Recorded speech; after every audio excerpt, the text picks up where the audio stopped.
दोस्तों, क्या आप जानते हैं कि उर्दू को उल्टा यानी कि दाएं से बाएं की ओर क्यों लिखा जाता है? या फिर ये कि दुनिया की सबसे बदनसीब महिला कौन थी? नहीं जानते? अच्छा, ये तो जानते ही होंगे कि दुनिया की सबसे ज्यादा बिकने वाली बिस्किट कौन सी है। अगर ये भी नहीं जानते तो कोई बात नहीं, क्योंकि हम इसी तरह के कई सवालों के जवाब लेकर आपके लिए हाजिर है फैक्टिफाइड के इस नए एपिसोड में। तो बांध लीजिए अपनी अपनी कमर पेटियां और हो जाइए तैयार हमारे साथ इस अमेजिंग और इनक्रेडिबल फैक्ट्स के सफर पर चलने के लिए। Factified. Facts on your face. Fact number 1। दोस्तों, हम हिंदी को बाएं से दाएं की ओर लिखते हैं और अंग्रेजी भी ऐसे ही लिखी जाती है। लेकिन क्या आपने कभी सोचा है कि उर्दू भाषा को उल्टा यानी कि दाएं से बाएं की ओर क्यों लिखते हैं? तो दोस्तों, आपको बता दूं कि उर्दू अकेली ऐसी भाषा नहीं है जो दाएं से बाएं की ओर लिखी जाती है। ऐसी और भी 12 भाषाएं हैं। इनमें शामिल है अरबी, यहूदियों की भाषा हिब्रू, फारसी, सिंधी, इब्रानी, अजेरी और दिवेही। प्राचीन काल में भारत की सिंधु घाटी सभ्यता की दो प्रमुख लिपियां ब्राह्मी और खरोष्ठी भी दाएं से बाएं लिखी जाती थी। पुरातत्वविदों को खुदाई के दौरान मोहनजोदारो काल के कुछ सिक्के मिले जिस पर राजा के चित्र के साथ कुछ लिखा हुआ है जिसे अब तक पढ़ा नहीं जा सका, लेकिन ये निश्चित है कि वे दाएं से बाएं लिखे गए हैं। ऐसे में हम और आप ये फैसला नहीं कर सकते कि कौन सी लिपि सीधी है और कौन सी उल्टी।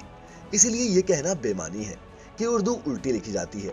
ये सिर्फ एक लिपि का अंदाज है। इतना ही नहीं दोस्तों, आपको ये भी मालूम होना चाहिए कि चीनी, जापानी और कोरियन भाषा भी ऊपर से नीचे की ओर लिखी जाती हैं। वैसे आपकी इस बारे में क्या राय है? नीचे कमेंट करके आप मुझे बता सकते हैं। खैर, अब बढ़ते हैं अगले फैक्ट की ओर। Fact number 2। दोस्तों, क्या आप जानते हैं कि दक्षिणी ऑस्ट्रेलिया में सरकार ने इसी साल 10,000 ऊंटों को गोली मारकर मरवा दिया। सोशल मीडिया पर कई पोस्ट वायरल हुई जिनमें यह बताया गया कि 10,000 ऊंटों को इसलिए मार दिया गया क्योंकि वो बहुत ज्यादा पानी पी रहे थे। दोस्तों, आपको बता दूं कि ये सच है। हालांकि ऊंट ऑस्ट्रेलिया के नेटिव नहीं है, फिर भी 10 लाख की तादाद में ये पूरे ऑस्ट्रेलिया में फैले हुए हैं। 1840 में इन्हें समुद्री जहाजों पर लादकर पहली बार ऑस्ट्रेलिया की धरती पर लाया गया था। तब ये यहाँ के रेतीले इलाके में सामान और लोगों को ढोने के लिए सही थे। लेकिन अब 200 साल बाद ये इस कॉन्टिनेंट पर एक पेस्ट प्रॉब्लम बन चुके हैं, क्योंकि ये ऊंट वहां के नेटिव जीवों और लोगों के साथ ऑस्ट्रेलिया के लिमिटेड रिसोर्सेज के लिए कम्पीट कर रहे हैं। इस इलाके में ये अक्सर पानी की तलाश में घरों में घुस जाते हैं, बाड़े तोड़ देते हैं और इमारतों को नुकसान पहुंचाते हैं। इन्हीं सब के चलते स्टेट ऑफ साउथ ऑस्ट्रेलिया के इंडिजिनियस एल्डर्स ने इन 10,000 ऊंटों को हेलीकॉप्टर से गोली मारने का फैसला किया। दोस्तों, इंसान सोचता है ये पृथ्वी उसकी जागीर है, लेकिन प्रकृति का एक जीवाणु उसे घर में बंद करने के लिए काफी है। Fact number 3। दुनिया में हर शख्स का स्किन कलर अलग अलग होता है। कोई गोरा तो कोई सांवला तो कोई काला। लेकिन दोस्तों, जैसा कि हमारे उत्तर भारत में गोरे रंग को ही सुंदरता की निशानी माना जाता है, वैसा दुनिया भर में नहीं है। आज हम आपको दुनिया की एक ऐसी मॉडल से मिलाने वाले हैं जिसे दुनिया की सबसे ज्यादा काली या फिर डार्क स्किन वाली मॉडल माना जाता है। दोस्तों, इस darkest model of the world का नाम है न्याकिम गेटविच और ये सूडान की है। न्याकिम एक कामयाब मॉडल है जिन्हें उनके फैंस ने क्वीन ऑफ द डार्क का खिताब भी दिया हुआ है। न्याकिम अपने काले रंग को लेकर दुखी नहीं है, बल्कि वो इसको लेकर पॉजिटिव है।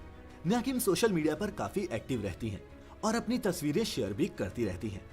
कोई हैरानी की बात नहीं दोस्तों कि न्याकिम को अकेले इंस्टाग्राम पर ही 7 लाख के लगभग लोग फॉलो करते हैं। Fact number 4। दोस्तों, हमने आपको पिछले फैक्ट में दुनिया की सबसे डार्क मॉडल के बारे में बताया और अब इस फैक्ट में हम जानेंगे दुनिया की सबसे बदनसीब मॉडल की कहानी। क्या कोई इंसान इतना भी बदनसीब हो सकता है कि उसे मरने के 192 साल बाद भी कब्र नानसीब हुई हो? अगर आप सोचते थे नहीं, तो मैं आपको बता दूं कि सारा बाटमैन एक ऐसी ही बदनसीब महिला थी जिसका जन्म 1789 में दक्षिण अफ्रीका के पूर्वी केप में हुआ था। जन्म से ही सारा की बॉडी बाकी लोगों से अलग थी। उसके हिप्स बाकी बच्चों से बड़े थे और जैसे जैसे वह बड़ी हुई उसके हिप्स उसके शरीर की तुलना में काफी बड़े होते चले गए। बचपन में ही सारा के माता पिता गुजर गए थे, जिसके बाद एक अंग्रेज विलियम डनलप को लगा कि अगर वह सारा बाटमैन को लंदन ले जाकर उसका शो करे तो उसको काफी कमाई होगी। उसके बाद वो अंग्रेज सारा को लेकर ब्रिटेन चला गया, जहां सारा बाटमैन का कई अखबारों में उसके बेडोल शरीर का कार्टून बनाकर मजाक उड़ाया गया। 1807 में ब्रिटिश साम्राज्य ने गुलामों के व्यापार को खत्म कर दिया, लेकिन सारा की दुख भरी दास्तां यहाँ भी खत्म नहीं हुई। उसके मालिक ने उसे फ्रांस के एक सर्कस वाले को बेच दिया और वे फ्रांसीसी सर्कस वाला भी उसके बेडौल शरीर का प्रदर्शन कर पैसा कमाने लगा। फिर कुछ सालों बाद फ्रांस की राजधानी पेरिस में मात्र 26 साल की उम्र में सारा बार्टमैन की एक स्टेज शो के दौरान मौत हो गई। लेकिन अफसोस देखिए दोस्तों कि उसकी मौत के बाद भी स्टेज शो का कार्यक्रम रद्द नहीं हुआ और जारी रहा। हद तो तब हो गई जब फ्रांसीसी लोगों ने मरने के बाद भी सारा बार्टमैन के शरीर के साथ जो किया वह मानवता का सबसे बड़ा मजाक था, जिसकी वजह से ही सारा बार्टमैन को दुनिया की सबसे बदनसीब महिला कहा जाने लगा। मरने के बाद उसके बड़े बड़े नितंबों और प्राइवेट अंगों को प्रिजर्व कर फॉर्मलिन में बंद कर एक म्यूजियम में रख दिया गया। इतना ही नहीं दोस्तों, उसी म्यूजियम में सारा बार्टमैन के शरीर का एक प्लास्टर कास्ट बनाकर प्रदर्शन के लिए रखा गया। सोचिए, मरने के बाद इस तरह से एक महिला का अपमान पूरी दुनिया में कहीं भी नहीं हुआ होगा। फिर जब 1994 में नेल्सन मंडेला दक्षिण अफ्रीका के राष्ट्रपति बने, तब उन्होंने फ्रांसीसी सरकार के सामने सारा बार्टमैन के अंगों के अवशेष और उसके प्लास्टर कास्ट के प्रत्यावर्तन का अनुरोध किया। मंडेला की कई कोशिशों के बाद फ्रांसीसी सरकार सहमत हो गई और मार्च 2002 में सारा बार्टमैन के शरीर के सभी अवशेष और उसके प्लास्टर कास्ट को दक्षिण अफ्रीका को सौंप दिया गया। फिर सारा बार्टमैन की मौत के कुल 192 साल बाद उसके जन्म स्थान पूर्वी केप प्रांत में उन्हें राजकीय सम्मान के साथ दफनाया गया। फैक्ट नंबर 5 दोस्तों, आपने क्रिकेट या फिर एक फुटबॉल मैच के दौरान ये देखा होगा कि खिलाड़ी मैच में कुछ मिनट्स का ब्रेक लेकर तरोताजा होकर वापस आते हैं। लेकिन आप जानते हैं कि वो कैसे इतनी जल्दी फ्रेश होकर वापस आते हैं?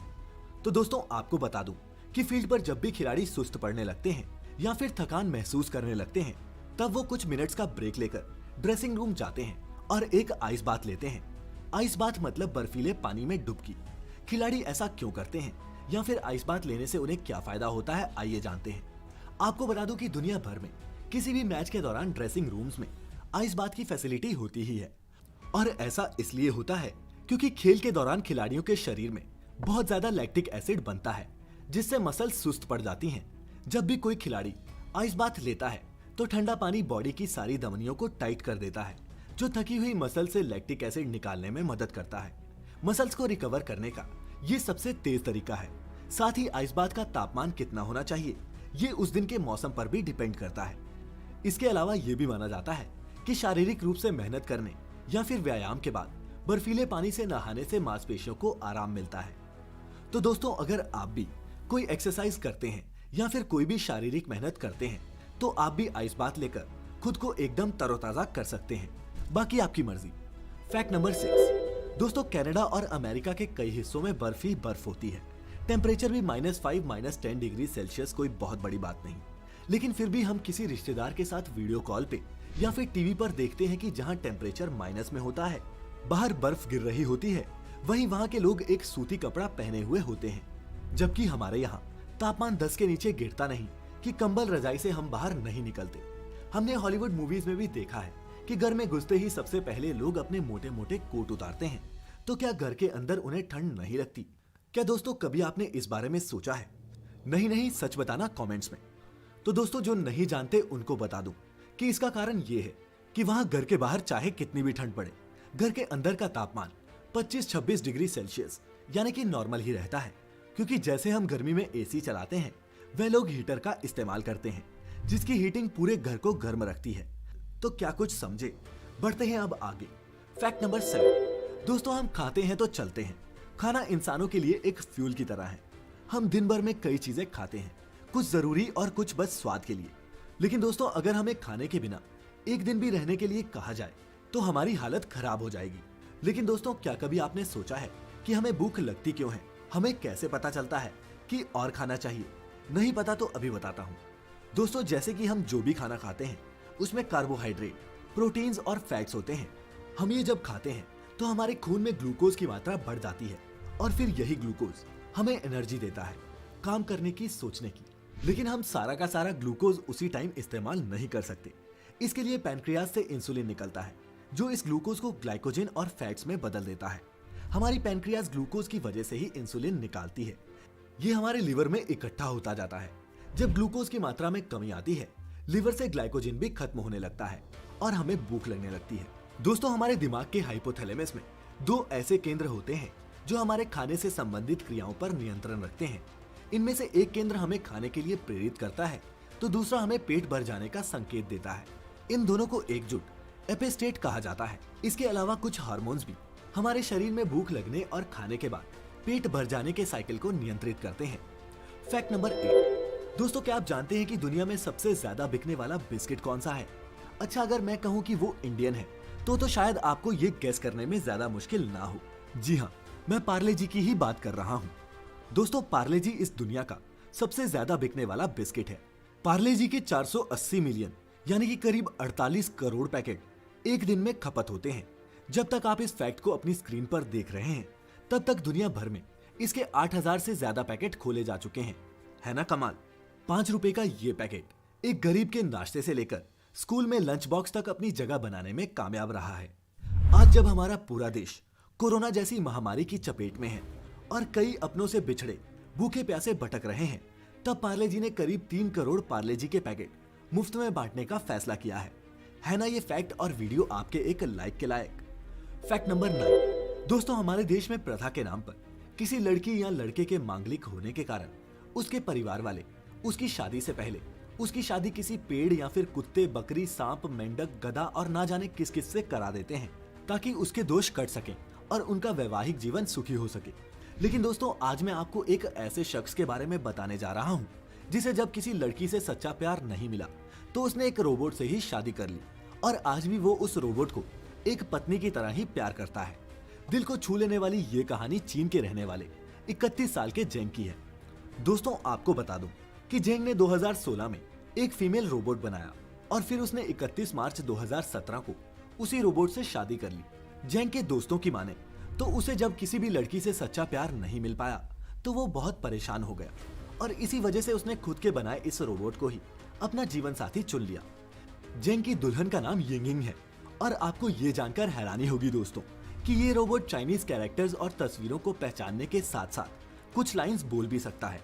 क्या दोस्तों, अकेलेपन से कोई इतना परेशान भी हो सकता है कि एक रोबोट को ही अपना हमसफर चुन ले? उम्मीद है आप अकेले ना हो, अपने लव्ड वंस के साथ हो। बस कुछ दिन की बात और है। और अगर अकेले भी हैं तो फैक्टिफाइड हिंदी है ना आपके साथ। हमारे 40 एपिसोड हैं यूट्यूब पे, तो इस अकेलेपन को इस्तेमाल करें कुछ नया सीखने में। क्यों? अभी सब्सक्राइब करें। Fact number 10। हैरानी होगी जब आप जानेंगे कि उत्तराखंड का केदारनाथ, तेलंगाना का कालेश्वरम, आंध्र प्रदेश का कालाहस्ती, तमिलनाडु का एकम्बरेश्वर, चिदम्बरम और रामेश्वरम, हमारे देश के अलग अलग प्रांत में स्थित इन सभी प्राचीन शिव मंदिरों को एक सीधी भौगोलिक रेखा में बनाया गया था। लेकिन दोस्तों, सवाल ये उठता है कि 4000 साल पहले ये मुमकिन हो कैसे पाया? लोकेशन और पोजीशन मापने की जो उन्नत तकनीकें हमारे पास आज हैं, वो तब थी भी नहीं। केदारनाथ और रामेश्वरम के बीच 23,083 किलोमीटर की दूरी है, लेकिन ये सारे मंदिर इसी सीधी लाइन में पड़ते हैं। किसने बनाया, कैसे बनाया, कोई नहीं जानता। हम जानते हैं तो बस इतना कि हर हफ्ते आना है और दुनिया के बारे में आपको कुछ नया सिखाना है। अगर आपने भी एंजॉय किया इस इंफॉर्मेशनल सफर को हमारे साथ, तो सब्सक्राइब किए बिना कहीं मत जाना। और अगर कुछ नया सीखा हो तो दोस्तों इस वीडियो को व्हाट्सएप या फिर फेसबुक पर शेयर भी कर देना। फिलहाल यही खत्म होता है आज का फैक्टिफाइड पर ये सफर। फिर मिलेंगे नए इनक्रेडिबल और ऑसम फैक्ट्स के साथ। तब तक आप अपनी सेहत का ख्याल रखें, घर से बाहर ना निकलें, खुश रहें और वीडियो पूरी देखने के लिए आपका एक बार फिर बहुत बहुत शुक्रिया।